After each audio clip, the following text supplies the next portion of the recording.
Did Lakers make mistakes standing pat at trade deadline in hindsight? The Lakers made the best of what started as a bad situation earlier in the week over the weekend, winning their final 2 games of the season and taking advantage of the help given to them to finish as the number 8 seed.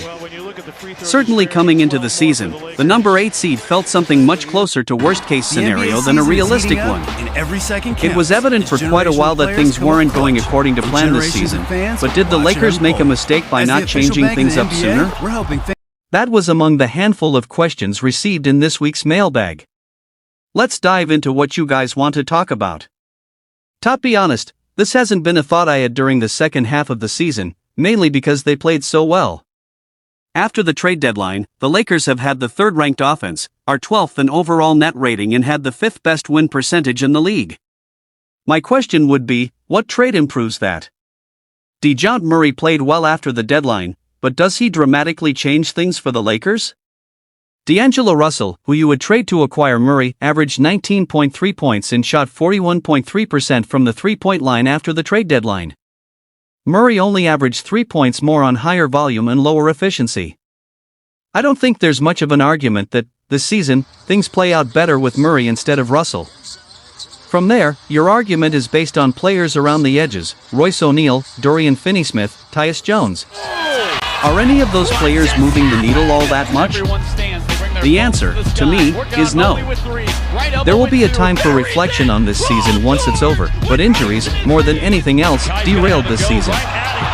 14 players combined to miss 262 games for the Lakers, the 6th most man games lost due to injury in the NBA this year.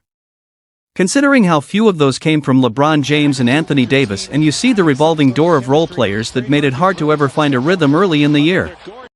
Do you know what else happened after the trade deadline this season? No injuries. The starting 5 remained intact and the rest of the rotation remained consistent because guys were healthy. To sum it up, of the things the Lakers did wrong this year, opting for no trade at the deadline is not among them. During the playoffs the day after the season ends 8 games into next season. I won't dive too deep into this because we already spent one of the mailbag pieces talking about Ham's future. Again, this can be a topic to discuss at season's end in greater detail. However, I would like to present one more stat that I couldn't last time I talked about this. The Lakers finished the season 47-35 this season, or 48-35 if you want to include the in-season tournament final. Either way you slice it, since the 2010-11 season, the only other Lakers team to win more games in a season was the title-winning team in 2019-20. The 2020-21 team, to be fair, had a marginally better winning percentage, .578 to .583, to be exact, than this year's team, but those are the only teams better than the Lakers this year. Ham has certainly had missteps, big and small, this season. But, man, he really deserves credit for what he did with this team this year, especially given the aforementioned injury issues. I think this is the other factor you must consider if you're adamant Ham be fired. Who is replacing him? Do you believe Mike Budenholzer, who Ham is a disciple of, would be a better option? Perhaps, but he's going to have the same principles as Ham does.